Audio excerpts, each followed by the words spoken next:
Hi, I'm Angie Briggs. I live in Farmington, Utah with my awesome husband and our four awesome kids.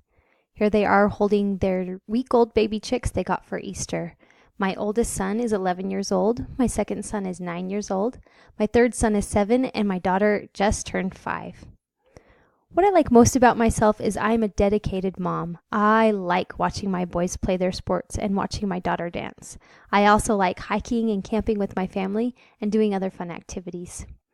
It's going to be super easy for me to apply what I learned in this course because I will be able to see what books my kids would enjoy and recommend, or probably more like require them to read. My top 10 children books in no particular order are Wonder, Harry Potter, The Giving Tree, Library Lion, Old Yeller, Hatchet, The Pigeon Wants a Puppy, Are You My Mother, How Does Dinosaurs Say Goodnight, and Go Dog Go. I look forward to getting to know all of you this semester and reading some good books together.